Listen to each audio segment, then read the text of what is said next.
So, hey everybody, and thanks for watching my session on adopting the cloud with the Cloud Adoption Framework for Azure. So, firstly, a little bit about me. Hi everybody, my name is John Lunn. I work as a technical architect for BT Enterprise in the UK. I've been with those guys for around about 8 years now, and I'm really focused on helping businesses adopt cloud technologies. I live in South Wales with my family, my wife and 3 young kids. I'm also a Microsoft certified professional and a Microsoft certified trainer. I've got a blog over on johnnychips.com. I'm active on Twitter and LinkedIn, and I'm also one of the co-organisers of the Welsh Azure user group. So if you want to reach out, say hello, drop me a line, please do, more than welcome. And also I've got a YouTube channel with a few more of these videos on there. Please do head over and have a little look if you're interested. Okay, so Cloud Adoption Framework for Azure. So the agenda for today is that we are going to be looking at why is cloud adoption important. So understanding firstly, why are we all talking about cloud adoption and what are the important things to consider whilst we're doing that? We're going to look at how the Cloud Adoption Framework for Azure kind of helps to address some of those elements with a quick overview of CAF for Azure. We're going to have a little look into some of the tools and templates that are available and the assessment services that you can use and leverage to help kind of profile your own organization and work out which way you need to go in terms of the cloud adoption plans that you're going to be looking at. And then finally, we're going to have a little dip into the enterprise scale landing zone architecture and understand how that fits into cloud adoption and hopefully give you something to think about with your journeys to the cloud.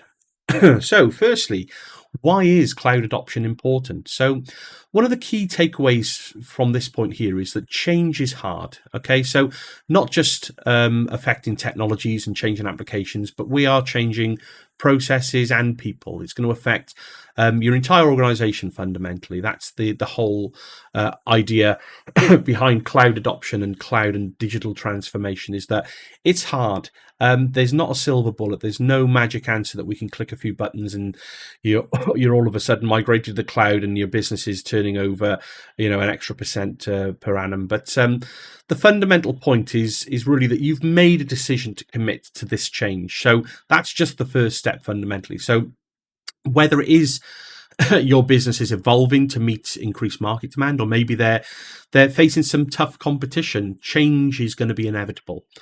So many business leaders already realize that this change is much more than just swapping out a certain amount of technology, and they realize that it is affecting people and process as well as the technology, and also that it's an incremental process. So evolving how you're currently doing your business today, that's going to affect your company culture. It's going to affect all your company employees, but it really starts with you as a business leader.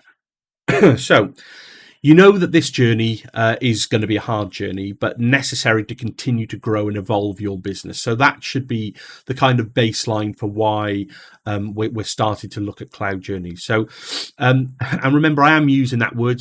It's somewhat cliched of a cloud journey, but it very much is a journey, and it's not a final destination. We're not looking to transform some business application and put it into Azure, and then we walk away. This is a journey. This is an iterative approach against your business services that will align to what your business outcomes need to be. So this transition for a business, it's a step-by-step path to this modernization world. So, and with that, the idea is that it comes with growth for your business as well. So every organization is trying to adapt and change with digital transformation, look for those opportunities to differentiate yourselves within the particular industry that your company is part of.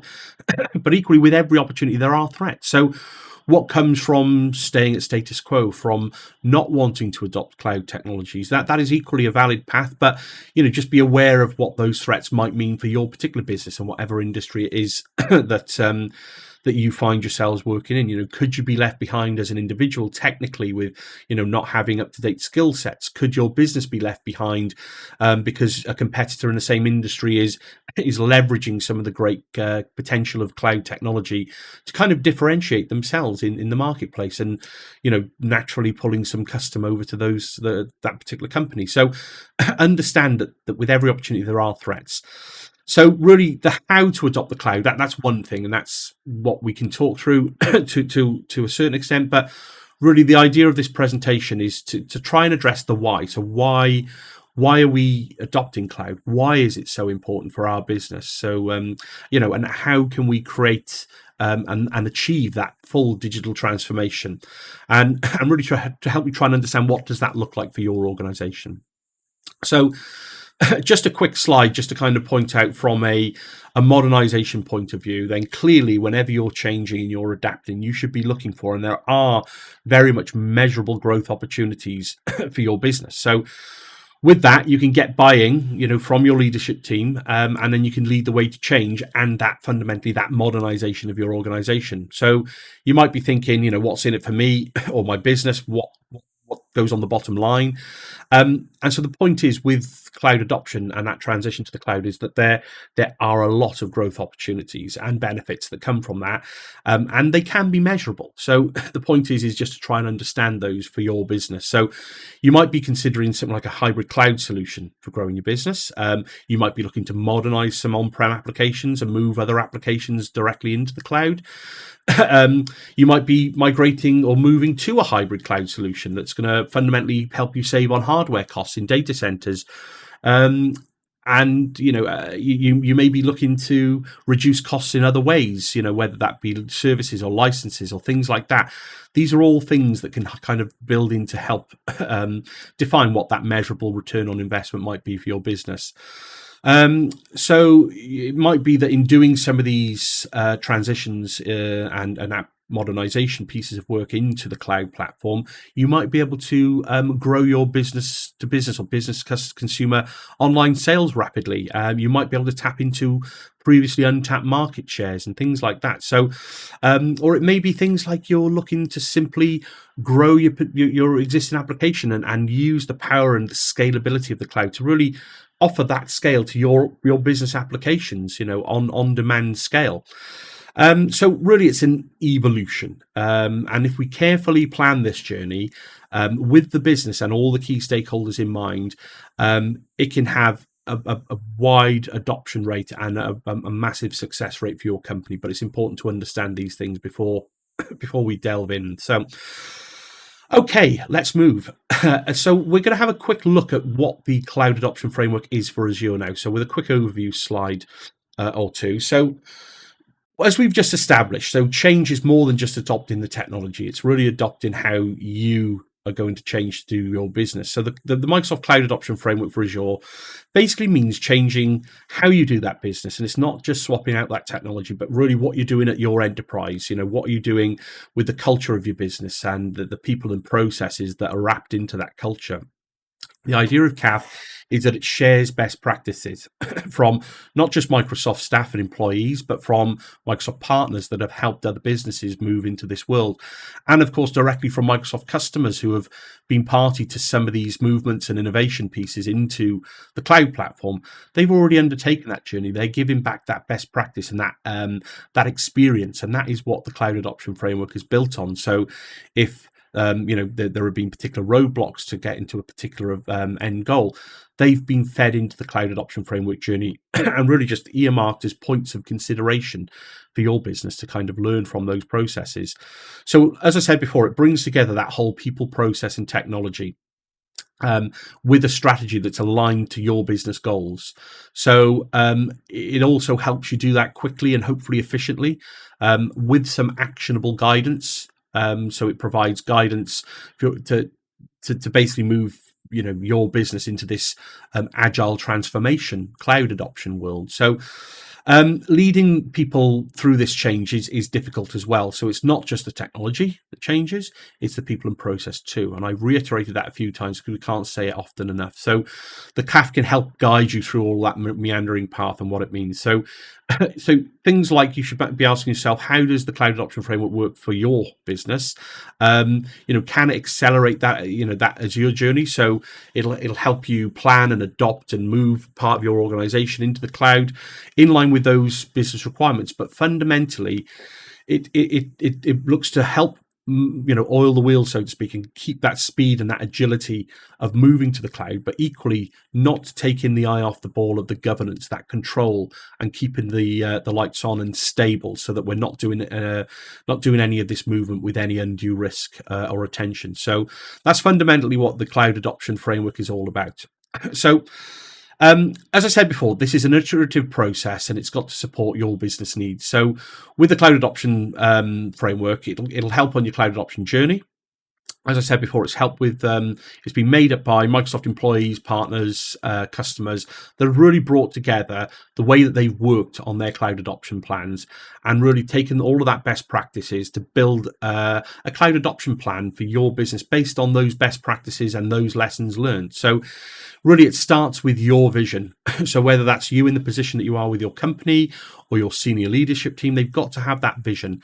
They've got to crystallize that vision for cloud adoption by working cross functions across your organization. So making sure that people in finance, people in marketing, in HR, and other non-technical departments, or non-specifically technical departments, they're all bought in on this journey, because it is very much a business decision to move to the cloud with real business outcomes.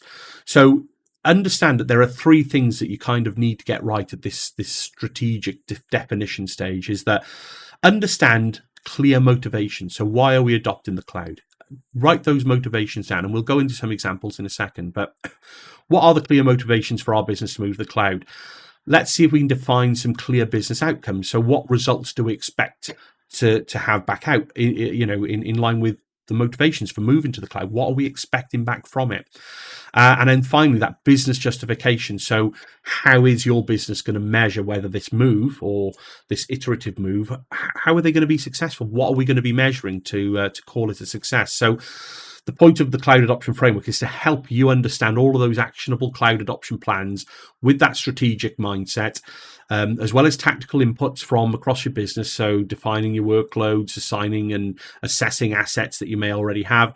Maybe it's aligning your organization culture and readying the necessary skills that your business is going to need to adopt the cloud.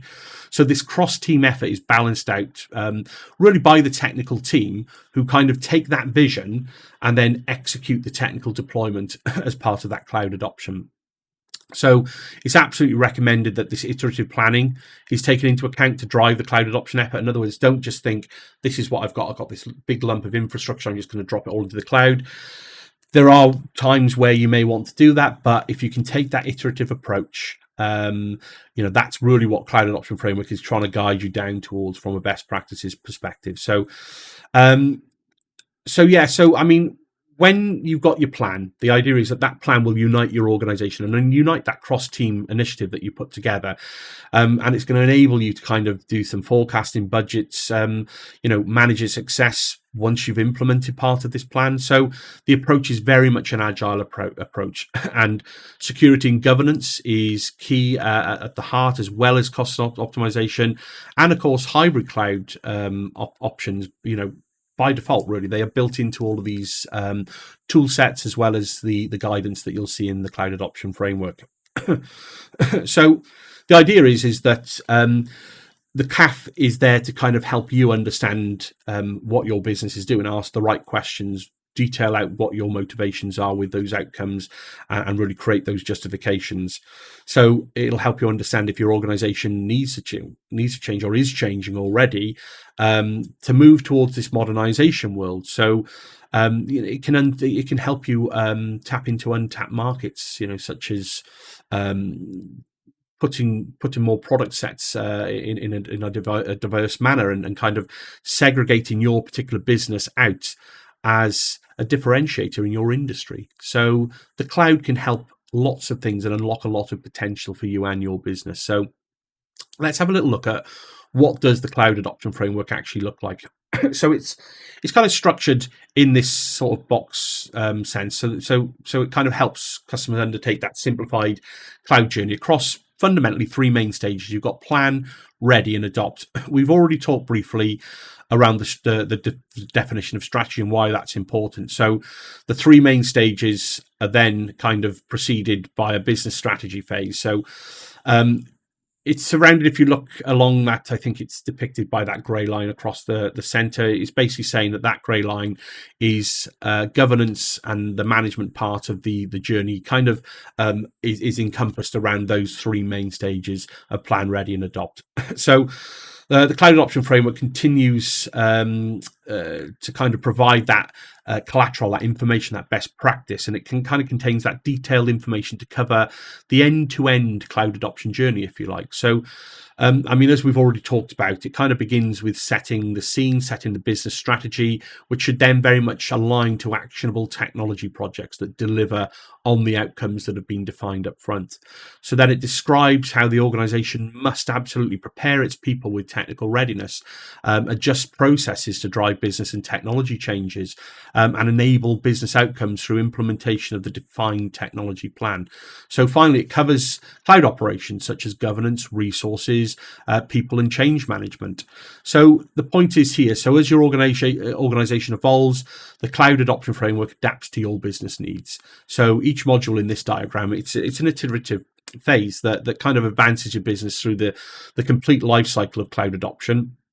So you can choose the particular phase best suited to your degree of cloud adoption maturity, so where you currently are on that journey, and it offers guiding methodology to cloud adoption generally, so with specific approaches to overcoming common blockers to the cloud adoption in each module. So there are very much bits of information. If you find you're hitting some blockers, as you can't overcome them within your business, then you'll find some great advice in the cloud adoption framework. So that is what the cloud adoption framework looks like. It's a series of phases.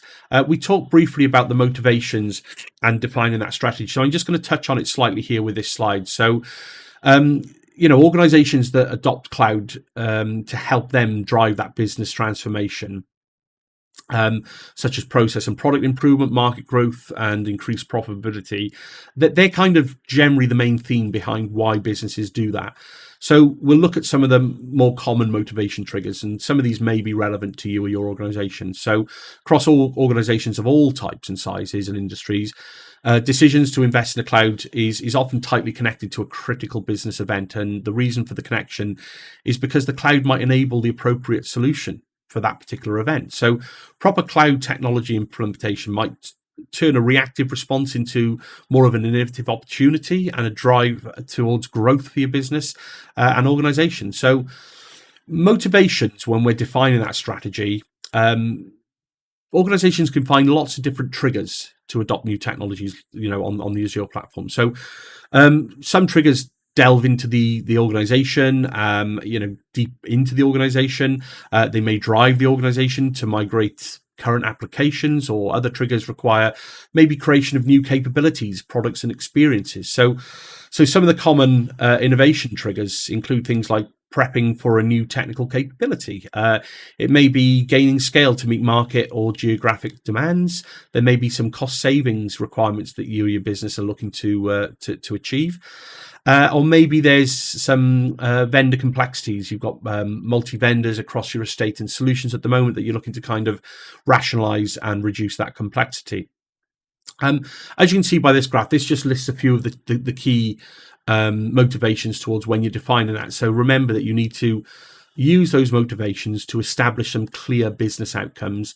And then from those business outcomes, it's really around defining that business justification. So identify that business value opportunities, and then select the right technology. Don't let it happen the other way around. Don't think we want this technology and that will drive what our business outcomes are. That's absolutely not the way it should be working. It should very much be, what does your business want to achieve? And then how can the cloud help you achieve that? So, yeah, like I said, I can't be clear enough on really establishing those clear business outcomes. So, I mean, you'll find that the most successful cloud adoption journeys start very much with that business outcome in mind. And of course, that business outcome needs to be backed by a concrete and solid financial reasoning. And of course, the support from the organization to make that happen, which is why this whole journey is very much not just a technology journey. This is very much a people, process, and technology. So keep that in the back of your mind. And really, that's what the Cloud Adoption Framework is there to help you understand. There are a number of tools. We'll dip into some of the tools in a second, but there are a number of tools that will help you formulate some of these mindsets and kind of ideas. And like I say, we'll get to those in a second. So that was just a quick check up on the migration options. Let's jump into a quick look at the website then. So you can browse to aka.ms/adopt and it will take you to a similar page to this where, I mean, this is fundamentally what the Cloud Adoption Framework is all about. It is a series of resources and we can click on really getting started with our cloud adoption journey. So I'm not going to read through this verbatim, but I'm just giving you this as an idea as to what it is. So you can literally start reading this to get an idea of which path you should be taking next. It'll help you define how do you define your strategy. How do you understand what motivations, like we've just talked about, are relevant to your business? How do you move into business outcomes? And it talks about things like data innovation and data democratization and fiscal outcomes. So really we can click on any of these artifacts within the Cloud Adoption Framework and you get some really rich and valid information that may be suited to your particular scenario with your organization. And you can see that each phase of the Cloud Adoption Framework is represented by a high-level, top-level tab here that will help you delve into some of the detail. So, for example, the 5 R's of rationalization, and it talks you through what those are and why they're important. So, like I say, the Cloud Adoption Framework is there to help you understand how you can get the most out of the cloud for your business. So that's a quick look at the Cloud Adoption Framework. We'll move on to tools, templates, and assessments. Like I said, not only have we got the Cloud Adoption Framework, which is a set of resources, as you've just seen there on the Microsoft website, but we've also got a series of tools and assessments that we can actually carry out. So if we cross back over to the desktop, I've just called out a few of these at the moment. So when it comes to tooling on the Microsoft website, the first thing that you'll get to is we'll talk about these as your landing zones, and we'll get to that. I'll skip over that that'll be the final section of this presentation. But we've got the ability to create things like cloud journey trackers, migration readiness assessments. We've got things like evaluating our workloads along with best practices and governance baseline report. So I've just picked out a few of these just to give you a bit of a flavor as to what they look like. So fundamentally, if you click on this one, is the strategic migration assessment and readiness tool. It's basically a bunch of questions that you will go through. You can see it's 17 questions that you can answer. Most of them are radio check buttons that you can just answer honestly for your organization. And it goes through and creates a report for you that will give you sort of leveling information as to the particular areas of the Cloud Adoption Framework that may be most relevant to you based on your current cloud adoption maturity. So it's well worth running one of these strategic migration assessments just to kind of get that idea. It'll help you focus on the particular areas of CAF that are relevant to you. We've got the governance benchmark tool, for example, where again, this is one that I pre-filled in, but again, similar process where you're answering a number of questions related to your particular organization and where you want to be. And what it'll do, it'll plot this graph categorized into a number of different areas like deployment acceleration, cost management, organizational readiness. And the dark blue line represents fundamentally what your aspirations are as a business. The light blue line represents where you currently are based on the answers that you gave to the questionnaire. And then finally, the grey line is representing where is your industry at the moment. How do you compare in terms with your industry? Are you doing better? Are you more aware, more towards that factor, or less? So these tools, as you can probably see, will come in very handy when you're trying to define a lot of that cloud adoption plan and that cloud adoption journey as you move forward. So without further ado, there is a slide here. I'll see if I can get these slides shared, but you can reach that by going to the Cloud Adoption, aka.ms/adopt, and you can click on tools, and you will see that there is a plethora of tools available and assessment services that you can use, dip into, just have a quick go, just to get a feel for where it is. And what you'll find is that the information that it presents to you at the back end is really about helping you shape which areas of CAF you should probably focus on more than most for the time being. And you can obviously make your journey a little bit more well-oiled, should I say. So yeah, that was just a quick brief mention of tools, templates, and assessments. So we're going to move over into enterprise scale landing zones. And I'm calling this out specifically because this is probably moving more into the technical aspect of adopting the cloud, but it's really about that first footprint, that first landing zone.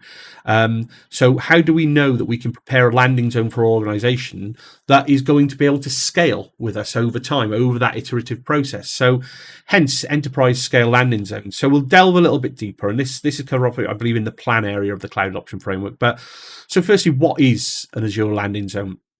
So it's the output of really when you've got these multiple subscriptions within Azure environment, and it accounts for things like scale, security, governance, network, and identity. It kind of puts the groundworks and the foundations in place for your business based on your business needs to help you scale future applications out using that methodology. So they'll enable application management. It may be modernization or data application transformation into Azure. And of course, any innovation projects that you may have. It's about putting those guide rails, those ground rules in place with an enterprise scale landing zone. So these zones, they consider all platform resources that are required to support your particular application portfolio. And they don't necessarily differentiate between infrastructure as a service or platform as a service. It's really around, you've got workloads running in Azure. What services do we need around those application services to actually be able to manage, water, govern, secure, all of those good things. And that's where a landing zone comes in. So typically, at a high level, the architecture and enterprise scale landing zone, enterprise scale architecture is defined by a set of design considerations fundamentally. And it covers these design criteria are covered across 8 critical design areas, which I'll quickly show you in a second. But generally speaking, enterprise scale comes in 2 flavors of network topology. Either it's an Azure vWAN, so Azure Virtual WAN network topology, which is where you've got all your branch sites, your point to site, your express routes, MPLS connections, all coming into this centralized vWAN with a vWAN hub sort of topology. Or there's a more traditional aspect of a kind of a hub and spoke networking construct. So they're the kind of 2 flavors of landing zones, but fundamentally you can tweak and change these landing zones that are suitable for your business. And they come in with the idea of management groups in order to place subscriptions and RBAC permissions and other Azure policy things that may be needed for your organization, either from a governance and compliance and an industry compliance perspective, or something specifically for your organization.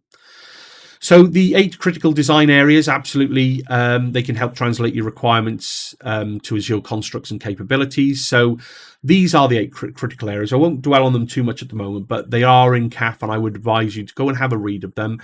They help you understand that from an enterprise scale landing zone perspective.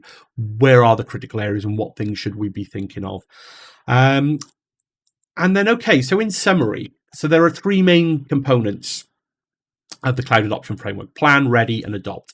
They can be applied for different stages, depending on where you are with cloud adoption, and they should absolutely be revisited often, because you will be doing a migration or an innovation piece of work, and then you'll reiterate. You'll be iterating through your workloads to move other workloads into the cloud. So absolutely, you should be going back and forth between these stages. So modernization triggers. So understand that there will be a trigger event and understand what that is for your business, and then define your business outcomes and justifications off the back of that.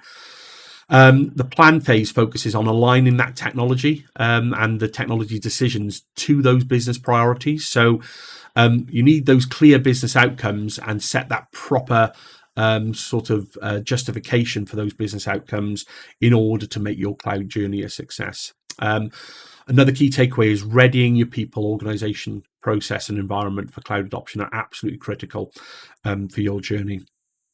Adopting the cloud technologies defined in your plan for which you've readied your organization depends on what you're actually doing. So are you migrating? Are you innovating? Are you using a new workload, or are you just going straight to the cloud with your existing application? So try and understand those differentiators. And then finally, sort of a summary point is that governing and managing the cloud environment is as critical to the success as any other stage. So it is up there. It is front and center of the cloud adoption journey. So on that note, I hope you've enjoyed this presentation. That was a very brief overview of the cloud adoption framework and, of course, the enterprise scale landing zones. I've been John Lunn. Thanks so much for watching. If you've got any questions or after any advice or anything like that, feel free to reach out. As I said, I'm available on Twitter at Johnny Chips, or reach me through my blog, which is johnnychips.com. But for now, thanks so much for watching, and I will see you all soon. Bye for now.